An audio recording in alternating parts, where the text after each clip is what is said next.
మన పూర్ణిమలో కళ్యాణం కమనీయం సేల్స్ ప్రతి 15,000 రూపాయల కొనుగోలుపై కంచి కాటన్ శారీ ఉచితం.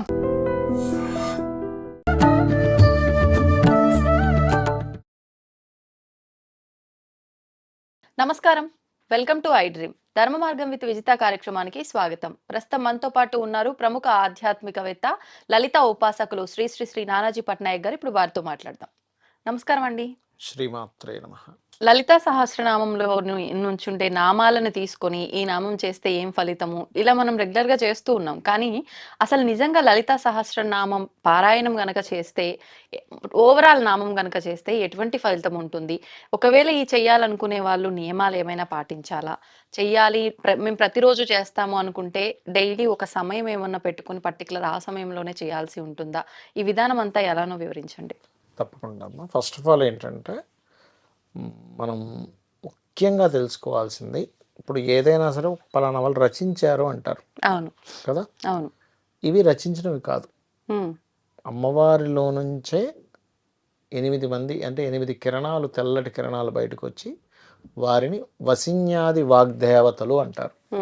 ఆ వసిన్యాది వాగ్దేవతలు నిండు సభలో చెప్పడం జరిగింది అమ్మవారి గురించి. లలితాసహస్రనామాలు అంటే ఏమిటంటే ఆ శక్తి స్వరూపిణైన అమ్మవారు ఏ ఏ రూపాల్లో ఉంది అని చెప్పడం. మనకి లలిత చేసుకుంటే మన పూర్వజన్మ కర్మలన్నీ దగ్ధం అవుతాయి అంటారు. దగ్ధం అవడం అంటే ఏమిటి? వెళ్ళి ఒక్కొక్క నామం వెళ్ళి అన్ని దగ్ధం చేసుకుని వస్తుందా అంటే అలా చెప్తుంటారు చెప్పడం. ఇక్కడ ఏంటంటే శక్తి స్వరూపిణైన అమ్మవారు ఏ ఏ రూపంలో ఉంది అని నీకు తెలిసిపోతే నీ ప్రవర్తనలోని, నీ ఆలోచన విధానంలో అన్నిట్లో మార్పు వచ్చేస్తుంది. ఎప్పుడైతే వచ్చిందో ఇంక అక్కడికి జ్ఞానం వల్ల మోక్షం పొందుతారు అంటారు, వినే ఉంటారు. అంటే ఏమిటి? నువ్వేదో గొప్ప అనుకుంటున్నావు, నువ్వు చాలా గొప్పవాడు అనుకుంటున్నావు, అసలు నడిపించేది ఎవరో నీకు తెలుసా? ప్రతి దాంట్లోనే ఉండేది, ప్రతి దాంట్లో శక్తిగా ఉన్నది ఎవరో తెలుసా అని తెలియజేసేది లలితా సహస్రనామాలు. అందుకే వాటిని లలితా సహస్ర రహస్య నామాలు అంటారు. అయితే దీనికి కొన్ని అపోహలు ఉన్నాయి. అందరూ చదవకూడదని. అలా ఏం కాదు, అందరూ చక్కగా చదవచ్చు. ఖడ్గమాలు అందరూ చదవకూడదు, ఉపదేశం ఉంటేనే చదవాలి. లలితకు ఉపదేశం అక్కర్లేదు గురువుగారి దగ్గర. అంటే ఏమీ లేదు ఇక్కడ. ఎందుకు అందరూ చదవకూడదు అనేది ఒకటి పెడతారంటే తప్పులు చదవకూడదు అని, అంతే, మరొకటి ఏం కాదు. ఎందుకు తప్పులు చదవకూడదు అంటే చిన్న ఎగ్జాంపుల్ చెప్తా చూడండి. ఇప్పుడు మీరు ఉన్నారు, మీ అమ్మగారిని ఏదో లడ్డు ఏదో చేయమని చెప్పారు. లడ్డు ప్లేస్లో మీరు ఏదో చక్కెర బూంది ఇంకోటి ఏదో చెప్పారనుకోండి, కారం ఏదో సంథింగ్, ఆవిడ అదే చేసి పెడుతుంది. మీ ఇంటెన్షన్ ఏమో లడ్డు కావాలని. అంటే ఏమిటి? అక్కడ చెప్పిన పదంలో తప్పు వచ్చిందిగా. వచ్చింది. అట్లాగే ఈ నామాలకి ఏంటంటే ఎంత శక్తి అంటే ఇవి వేదమంత్రంతో సమానం. వేదమంత్రం ఎంత పవర్ఫుల్లో ఈక్వల్. ఎందుకంటే అమ్మవారి నుంచి వచ్చింది ఏదైనా సరే అంతే. కాబట్టి వీళ్ళు ఎక్కడైనా తప్పు చదివితే రావాల్సిన రిజల్ట్ రాదేమో. ఇక్కడ ఏదో తప్పు చదివితే అమ్మవారి ఎంత రుసులం పట్టుకొని వచ్చి మనల్ని గుచ్చేయడం ఏముండదు అక్కడ. ఇప్పుడు అమ్మవారిని మీ అమ్మగారిని ఒకటి అడిగారు, అప్పుడు ఏదో అది ఇస్తారు. అట్లాగే అలా వస్తుంది రిజల్ట్. కాబట్టి వీళ్ళు పొరపాటున తప్పు చదివి వీళ్ళు దోషం తెచ్చుకుంటారేమో అనే భావనతో అందరూ చదవద్దు అంటారు. కానీ అందరూ చదవడానికి అర్హులే. వీళ్ళు అర్హులు కాదనేది ఏం లేదు, గుర్తుపెట్టుకోండి. అదొకటి. ఇంకోటి ఏంటంటే మీరు ఇందాక అన్నారు ఏ సమయంలో చదవాలి. ఎప్పుడైనా సరే లలిత ఎర్లీ మార్నింగ్ కానీ ఈవినింగ్ కానీ చదవాలి, గుర్తుపెట్టుకోండి. పొద్దునే నాకు కుదరలేదండి, పొద్దునే నాకు హడావిడి ఉంటుంది, సాయంత్రం ఇంకా మంచిది. ఏ అమ్మవారిదైనా, అందులో ముఖ్యంగా శక్తి దేవతలు అయితే ఇంకా ఖచ్చితంగా సాయంత్రమే చేస్తారు. ఇప్పుడు వారాహి ఉంది, వారాహిని ఎట్టి పరిస్థితుల్లో పొద్దున చేయొద్దని చెప్తారు. రాత్రి సమయంలోనే చేయాలి అమ్మవారిది, వారాహి అమ్మవారిది. ఓకే. అలాగే ఈ అమ్మవారి యొక్క శక్తి అంతా కూడా రాత్రి సమయం చేయడం వల్ల ఎక్కువ ఫలితం ఉంటుంది పగల కంటే కూడా. లేదండి పగలే చేసుకుంటాను, నాకు రాత్రి కుదరదు అన్నప్పుడు పగలు చేసుకోవచ్చు. అయితే ఇక్కడ చాలా మందికి ఏంటంటే లలిత చేసిన తర్వాత పెద్ద పెద్ద నైవేద్యాలు పెట్టాలేమో, లేకపోతే ఇంకా ఏదో పాటించాలేమో అనుకుంటారు. మనకి ఒక విధానం ఏమిటి అంటే ఒక పటం పెట్టుకోవాలా, దీపం పెట్టుకోవాలా, చాలా మందికి చాలా సంశయాలు ఉన్నాయి. నేను చెప్పేది ఏంటంటే మీరు పటం ఉంటే పటం పెట్టుకోండి, లేదా పటం మాకు దొరకలేదు, వేరే కంట్రీస్లో ఉన్నారనుకోండి, చక్కగా దీపం పెట్టుకొని. నేను ఒకసారి అయితే ఇట్లాగే ఏమండి ఒక సౌదీ అరేబియా అక్కడెక్కడో ఒక పటం దొరకట్లేదని నేనేమన్నా, అమ్మ మీకు నెట్ ఉంది కదా, ఇంటర్నెట్ ఉంటుంది కదా, ఇంటర్నెట్ నుంచి ఒక లలిత అమ్మవారు అని చెప్పి కొట్టండి వస్తుంది. మీరు ప్రింట్అవుట్ తీసుకోండి, అదే పెట్టుకోండి. ఓకే. అది కూడా కాదు, మీ దగ్గర ప్రింటర్ లేదు, ఏమీ లేదు, అక్కడ ఏం దొరకట్లేదు, మీరు చక్కగా మీరు ఒక దీపం వెలిగించుకొని లలితా సహస్రనామాలు పఠనం చేయొచ్చు. పఠనం నాకు పూర్తిగా రాదు అంటే ఫస్ట్లో మనం ఒక్కొక్క నామం, ఇప్పుడు శ్రీమాత, ఓం శ్రీమాత్రే నమః, శ్రీమాత్రే నమః, దీనివల్ల ఏం కలుగుతుంది అంటే మనిషికి రక్షణ పోషణ శక్తి పెరుగుతుందట దీనివల్ల. అలా ఒక్కొక్క నామానికి ఒక్కొక్క విశిష్టత ఉంది. కాబట్టి చక్కగా మీరు దీపం వెలిగించి దానికే ఒక పువ్వుని పెట్టి లలితా సహస్రనామాలు మొత్తం చదవచ్చు లేదా వినవచ్చు. రాదు ఇప్పుడే నాకు రావట్లేదు అన్నప్పుడు చక్కగా పుస్తకం పట్టుకొని చూస్తూ వినొచ్చు. అంటే ఎలా ప్రొనౌన్స్ చేయాలి అని తెలుసుకోవడం కోసం చూస్తూ వినొచ్చు. ఎందుకంటే వీళ్ళకి రావాలి, ప్రొనౌన్సియేషన్ రావాలి, పలకడం రావాలి. ఏ గురువు లేరు అనుకునే వాళ్ళు, గురువు ఉంటే గురువు ద్వారా నేర్చుకుంటే ఇంకా మంచిది. ఇక మరొక విషయం ఏంటంటే ఇక్కడ మీరు ఏ నైవేద్యమైనా పెట్టచ్చు.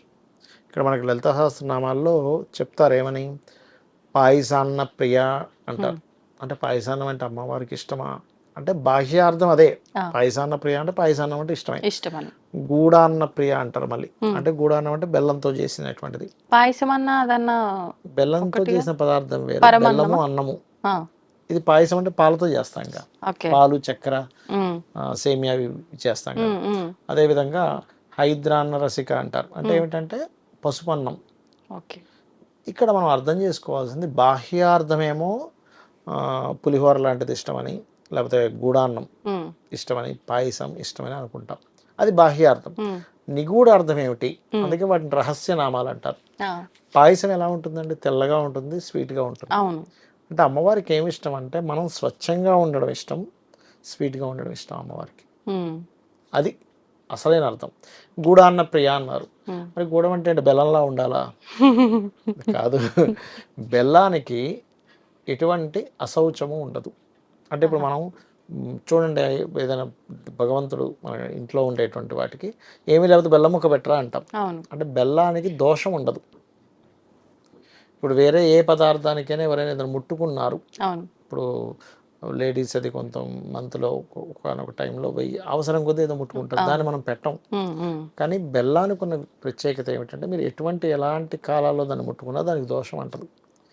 అంటే ఏమిటి, నువ్వు ఏ దోషాలు అంటుకోకుండా అంత ఇదిగా ఉండు అని చెప్పడం. అదేవిధంగా ఈ పసుపుతో చేసినటువంటిది పులిహోర లాంటిది ఇష్టము అమ్మవారికి. అప్పుడు ఎలా తీసుకోవాలి? అలా ఎలా తీసుకోవాలంటే పులిహోర, ఈ పసుపు గురు సంబంధించినటువంటి కారకత్వాలు ఇవన్నీ. గురువు అంటే జ్ఞానము, అంటే నువ్వు జ్ఞానంతో ఉండు. అందుకే చూడండి, జ్ఞానం వల్ల మనకి కర్మ తొలుగుతుంది అంటారు. అంటే నువ్వు జ్ఞానవంతుడిగా ఉండడం అమ్మవారికి ఇష్టం, నువ్వు స్వచ్ఛంగా ఉండడం అమ్మవారికి ఇష్టం, నువ్వు ఎటువంటివి అంటించుకోకుండా ఉండడం అమ్మవారికి ఇష్టం. అది అసలైనటువంటిది. అంతేగాని పాయసాన ప్రియ అంటే ఆవిడేంది పెద్ద సముద్రం సృష్టించుకోగలదు, పాయస సముద్రం. ఆవిడ తక్కువ మనం పెట్టే పాయసమైనా. కాకపోతే ఏంటంటే మనం అమ్మవారికి పెట్టినప్పుడు ఆవిడ చూస్తుంది ఖచ్చితంగా.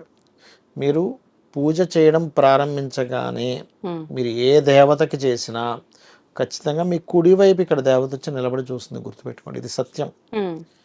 మీరు ఎలా చేస్తున్నారు, భక్తిగా చేస్తున్నారా, ఏదో ఆలోచనలో చేస్తున్నారా, ఏదో చేయాలని చేస్తున్నారా, అబ్బా ఇంక తలనొప్పి రా బాబు చేయకపోతే ఇంట్లో వాళ్ళు ఒప్పుకునేలాగా లేదు, మా గురువుగారు అది చెప్పారు, ఆయన నొచ్చుకుంటాడని చేస్తున్నారా అనేది ప్రతిదీ, ఎవ్రీథింగ్ ఈజ్ కౌంటెడ్. మీరు ఎంత భక్తి, శ్రద్ధ, భావన, నమ్మకం పెట్టి చేశారా 100% అక్కడ రిజల్ట్ వచ్చి తీరుతుంది, ఇంకా అందులో డౌట్ లేదు. ఎందుకంటే దేవతా లక్షణమే మీరు చూపించిన భక్తికి ఫలితం ఇవ్వడం.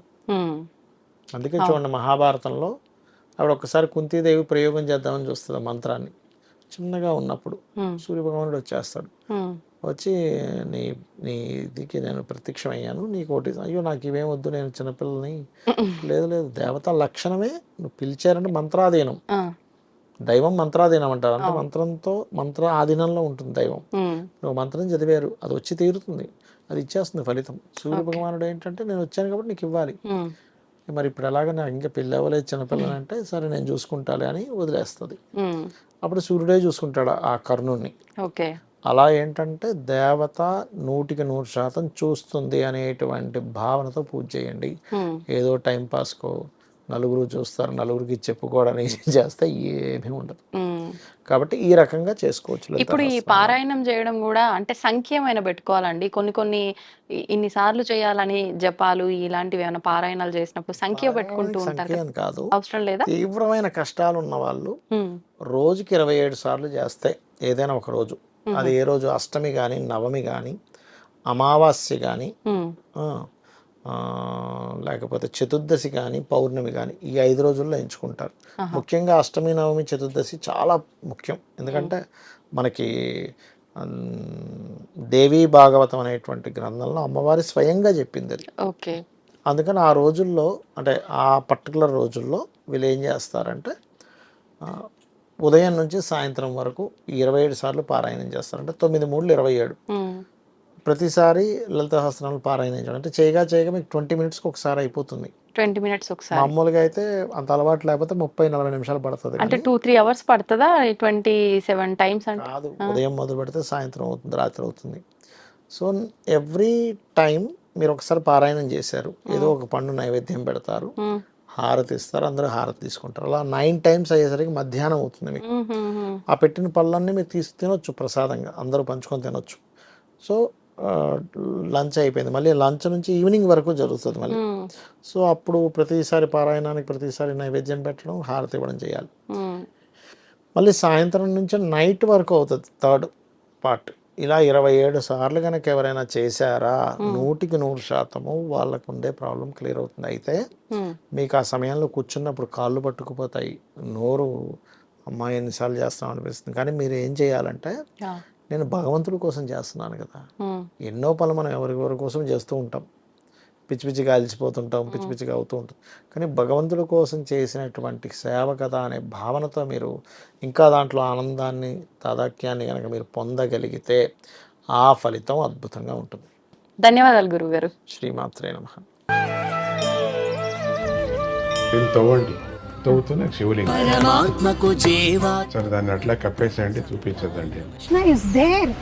మూర్తి పూజ కాదు, సాక్షాత్ బ్రజేంద్ర నందన భగవాన్ ఉన్నారు మూర్తిలో. ఏమీ ఆశించకుండా ఆరాధించే వాళ్ళు కూడా ఉన్నారా ప్రభుజీ? నిజమైన భక్తి అంటే మనకు తెలియదు కాబట్టి